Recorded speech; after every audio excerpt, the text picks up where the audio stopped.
In these videos, I will send you a series of videos. The first one, types of forces. The first one is normal reaction force.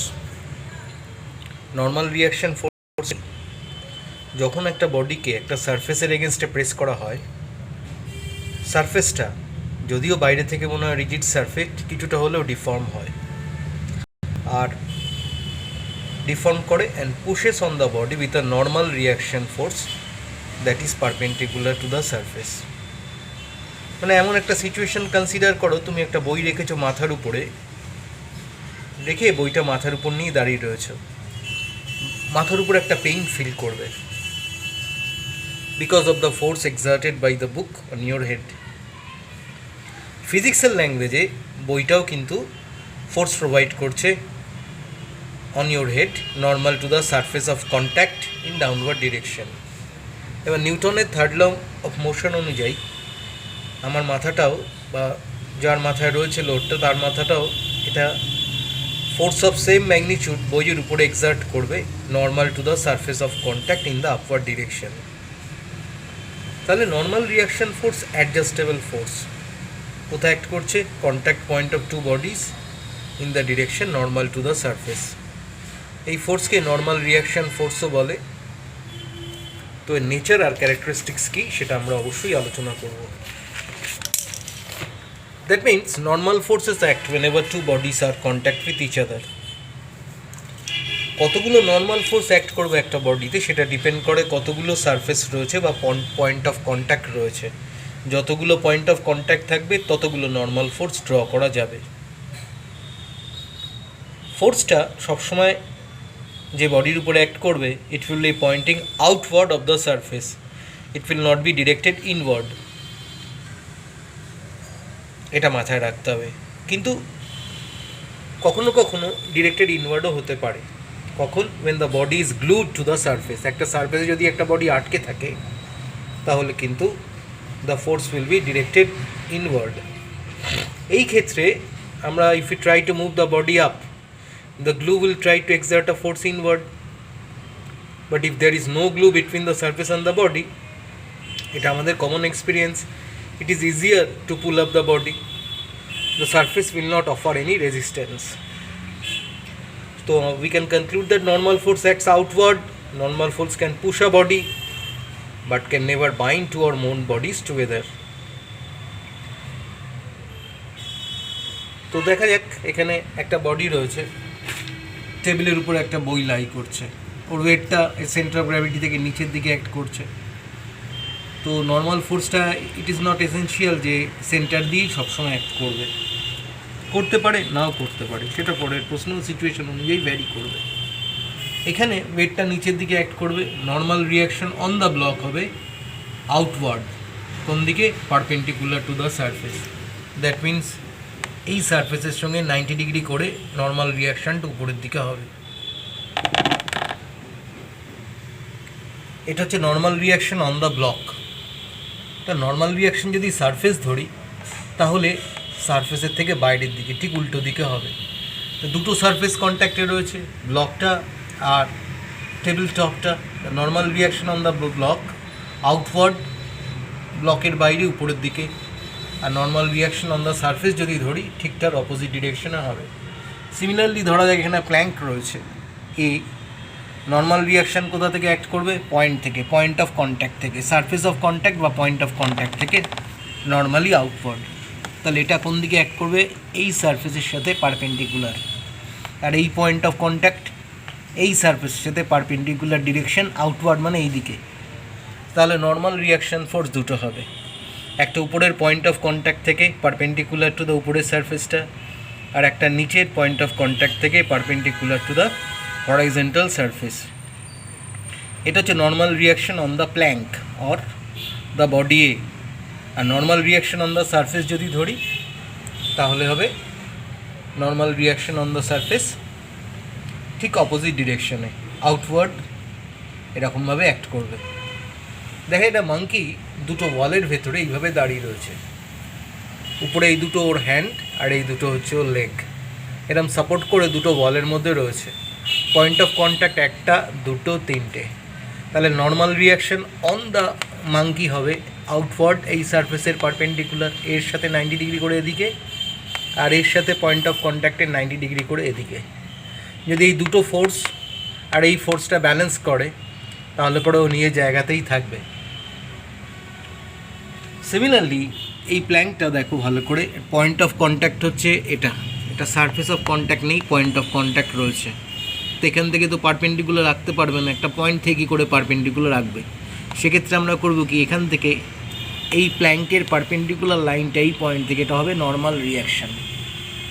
তাহলে উপরের পয়েন্টে normal reaction N2, আরেকটা point of contact আছে নিচে, তার normal reaction হবে N1। কোথায় act করছে? Normal reaction on the plank. Similarly একটা বল যদি এরকম থাকে, দুটো সারফেস, একটা হরাইজন্টাল সারফেস, একটা ভার্টিক্যাল সারফেস, তাহলে পয়েন্ট অফ কন্ট্যাক্ট দুটো, এই পয়েন্ট আর এই পয়েন্ট। তাহলে normal reaction on the ball কোন দিকে হবে? এই হরাইজন্টাল সারফেসের পারপেন্ডিকুলার এদিকে, আর এটা হচ্ছে ভার্টিক্যাল সারফেসের পারপেন্ডিকুলার এদিকে, আর হরাইজন্টাল সারফেস এটা, তার পারপেন্ডিকুলার পয়েন্ট অফ কন্ট্যাক্ট থেকে এদিকে। তাহলে নর্মাল রিয়াকশান হবে এই ডিরেকশানে, পয়েন্ট অফ কন্ট্যাক্ট থেকে আউটওয়ার্ড বডিতে, দুটো পয়েন্ট অফ কন্ট্যাক্ট থেকে দুদিকে। সিমিলারলি একটা যদি ইনক্লাইন প্লেনে একটা ব্লক থাকে, তাহলে সারফেস অফ কন্ট্যাক্ট দেখতে পাচ্ছ, নর্মাল রিয়াকশান ফোর্সটা এই ডিরেকশানে হবে। একই রকমভাবে একটা ভি শেপড বা কোণের ভেতরে যদি থাকে, তাহলে পরে নর্মাল রিয়াকশানটা কোন দিকে হবে? এই সারফেসের 90 ডিগ্রি, নর্মাল রিয়াকশান এদিকে হবে। এটা পয়েন্ট অফ কন্ট্যাক্ট, তাহলে এর পারপেন্ডিকুলার এদিকে হবে। তাহলে পুরো সাম আপ করলে দেখা যাচ্ছে যে number of normal forces acting on a body depends on the number of points. Number of point যে কটা থাকবে, normal force, number of normal force acting on the body ততগুলো হবে। নর্মাল ফোর্স বেশিরভাগ ক্ষেত্রেই বাইরের দিকে, মানে it points always outward, acts perpendicular to the surface or perpendicular to the body. আর যদি সেটা করতে না পারি তখন আমরা হরাইজন্টাল কম্পোনেন্ট আর ভার্টিক্যাল কম্পোনেন্ট নেব, সেটা আসবো আমরা অবশ্যই পরে। Normal force it is not essential যে এটা সেন্টার অফ বডি দিয়েই পাস করবে সবসময়, তার এক্সাম্পলে আসবো। আর কন্ট্যাক্টটা যদি, if the contact is along a surface, the point about which normal force will act depends on the other forces that might be acting on the body. This is a very important point to remember. You will listen again and again. আর একটা জিনিস মাথায় রাখবে, whenever a body loses contact with the surface, the normal force becomes zero. When a body loses contact with the surface, the normal force becomes zero. একটা খুব সুন্দর situation আসা যাক এবারে। See, a man is standing on the ground. I haven't drawn the ground, he is standing on the ground. Now what are the normal forces acting on the man? What are the forces acting on the man?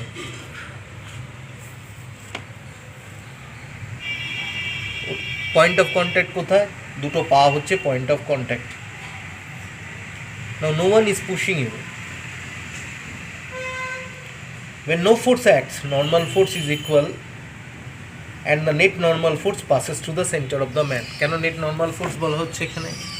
কারণ point of contact this one, point of contact this one, এই দুটোর যদি net force বার করা হয় তাহলে এটা হবে net ফোর্সটা that passes through the center of the man.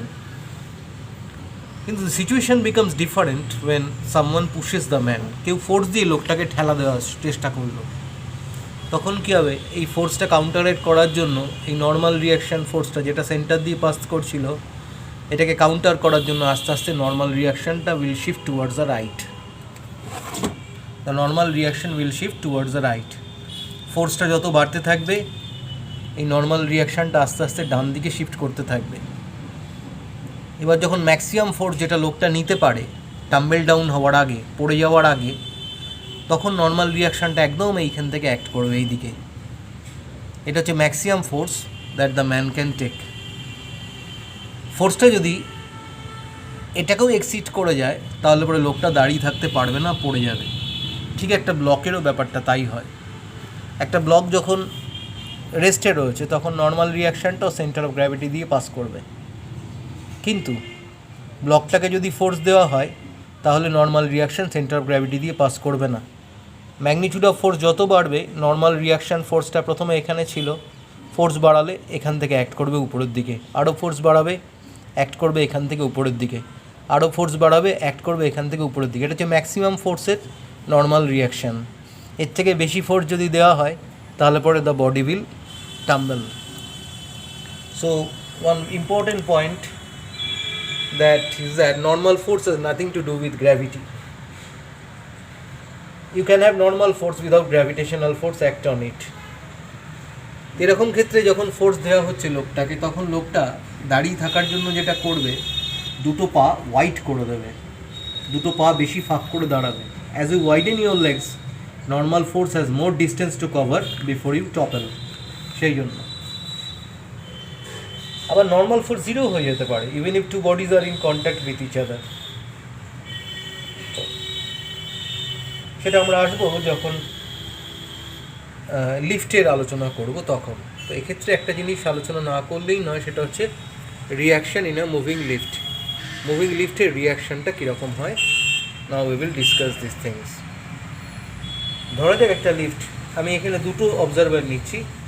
একজন অবজারভার বাইরে রয়েছে, লিফটের বাইরে, আর একজন অবজারভার লিফটের ভেতরে আছে।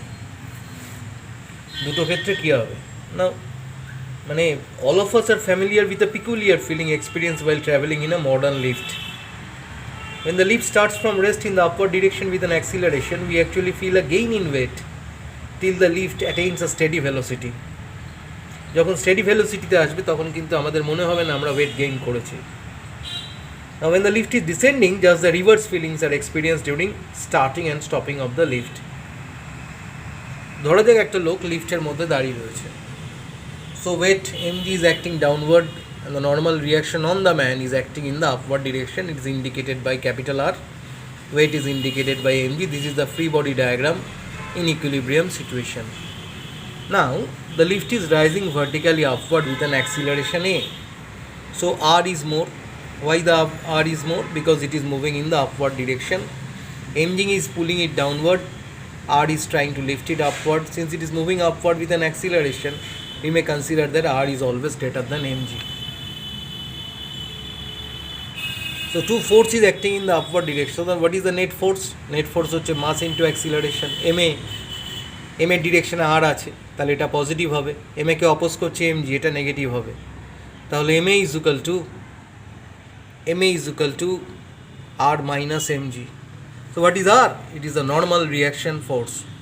If you change the side, you will get mg plus ma is equal to m into g plus a. See here, weight is mg and the normal reaction has weight plus the force generated by the lift. So the normal reaction is more than the weight. তাহলে the man will have a feeling that he has increased in weight. তাহলে ওর যে feeling হবে, সেই ফিলিংটা হবে increase in weight. তাহলে when the lift is moving with an acceleration, then to the observer within a lift, তার মনে হবে একটা সিউডো ফোর্স অ্যাক্ট করছে। সিউডো ফোর্সটা কোন দিকে অ্যাক্ট করছে? Opposite to that of the acceleration of the lift. যখন লিফটটা রাইজ করছেন with an acceleration A, then a pseudo force ma acts on the man in a downward direction. At this frame, লোকটা কিন্তু রেস্টে আছে, মানে যে লিফটে আছে তার কাছে লোকটা কিন্তু নিজের কাছে রেস্টে আছে। লিফটের অন্য প্যাসেঞ্জারদের কাছে লোকটা কিন্তু রেস্টে আছে, কিন্তু আউটসাইডদের কাছে লোকটা কিন্তু মোশনে আছে, because he is within the lift and the lift is moving in the upward direction. আচ্ছা, এবার আসা যাক when the lift is going vertically downward. When the lift is going vertically downward, three situations may arise here. We will come into three situations. See, when the lift is moving downward, now mg is acting in the downward direction. Normal reaction is in the upward direction. Since it is moving downward, vertically downward, let us consider that the acceleration is a. So the force is ma. We are considering three situations here. When a is equal to g, that means free fall. When g is greater than a, that is the normal what it happened, g is always greater than the acceleration, the value of g. And another, if you drive the lift in the downward direction with an engine and the acceleration is greater than 9.8, then of course the acceleration of the lift will be greater than the acceleration due to gravity. Then what will happen?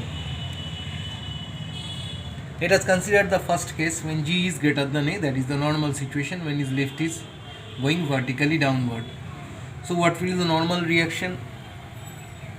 Here R is the normal reaction force or the normal force, mg is in the downward direction, net force is ma.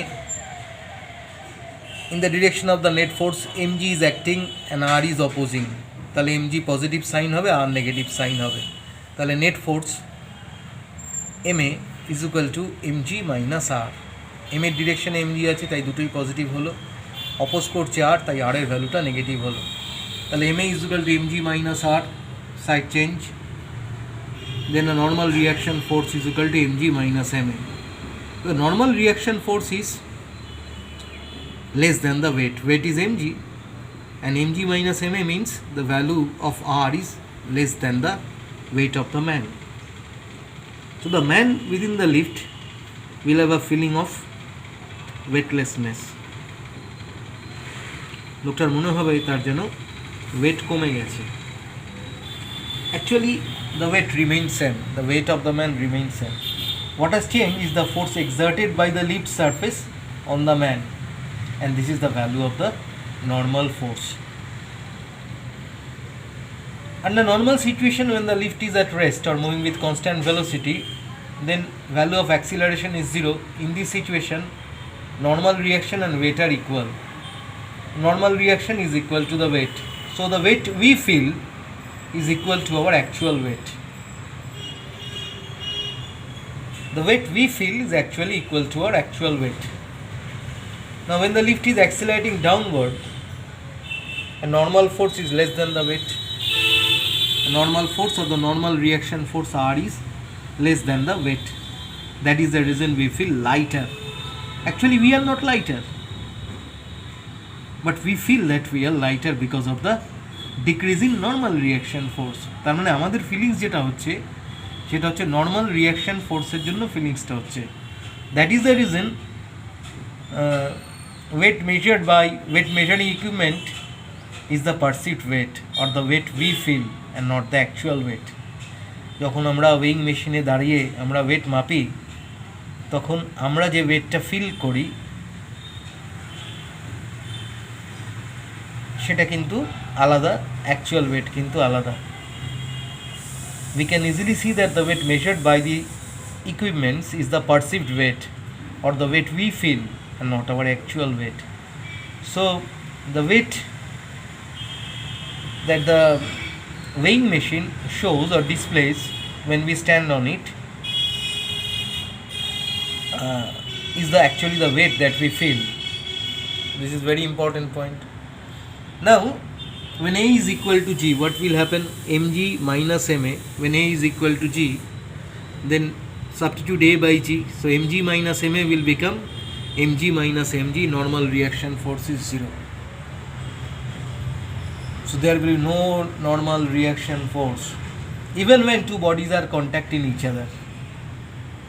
This is one of the example when or situation when normal force becomes 0 even if two bodies are in contact with each other. This is the case when we are in a lift and the lift is falling under the acceleration due to gravity or free fall is taking place. Normal reaction force is 0 even we are in contact with the base of the lift or floor of the lift. We should remember one thing, that when the normal force becomes 0, two bodies just lose contact. একটা semi circular বা হেমিস্ফেরিক্যাল শেপের উপর থেকে একটা বলকে যদি role করে দেওয়া হয়, বলটা একটু রোল করার পরে বডির সাথে কন্ট্যাক্টটা লুজ করে, তারপরে এমনি পড়ে যায়, সারফেসের সাথে কিন্তু কন্ট্যাক্টে থাকে না। এটা হ্যাপেন করে কখন? when the normal force exerted by the hemispherical surface on the body is 0. তখন কী হবে? the body just jumps off the surface or just loses contact, so the normal force on the body becomes 0. আরেকটা situation আসতে পারে যখন acceleration of the lift is greater than acceleration due to gravity. This is very interesting situation. এটা বাস্তবে সম্ভব না যদি না লিফটটাকে কোনো ইঞ্জিন দিয়ে নিচের দিকে অ্যাক্সিলারেট করানোর ব্যবস্থা করা হয় এমনভাবে যাতে তার ভ্যালুটা 9.8 মিটার পার সেকেন্ড স্কোয়ারের থেকে বেশি থাকে অ্যাক্সিলারেশনটা। সেক্ষেত্রে কী হতে পারে? It's very interesting situation. Now when the lift descends with an acceleration greater than the value of g, যেই মুহূর্তে লিফটটা স্টার্ট করবে, as soon as the lift starts, the acceleration g with which the man falls downward being smaller than the downward acceleration of the lift, man gets detached from the floor of the lift. ও floor of the lift থেকে আলাদা হয়ে যাবে। যত সময় যেতে থাকবে লিফটটা নিচে পড়তে থাকবে, লোকটা ফ্লোর থেকে আস্তে আস্তে উপরের দিকে উঠতে থাকবে, যতক্ষণ না লোকটার মাথা লিফটের যে রুফ রয়েছে সেখানে টাচ করবে। এবার যখন both the lift and the man are moving downward, তখন কী হবে? আস্তে আস্তে লোকটার মাথা সিলিংয়ে টাচ করে যাবে। তো সিলিংয়ে টাচ করার পরে ceiling would then exert a downward reaction on the man, সিলিংও তখন একটা ডাউনওয়ার্ড রিয়াকশন দেবে। তখন হয়ে যাবে R plus m g is equal to m a, or r is equal to ma minus mg. এই অবস্থায় the man will travel with the lift remaining attached with its ceiling. আমরা জানি নিউটনের ল থেকে he will apply an equal and opposite force on the ceiling.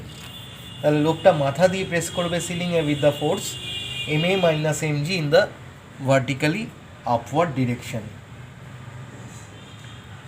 And this is just opposite to the normal case when his weight acts on the floor of the lift in vertically downward direction. এরম সিচুয়েশনকে বলা হয় super weightlessness situation. So we will continue this class in our next video.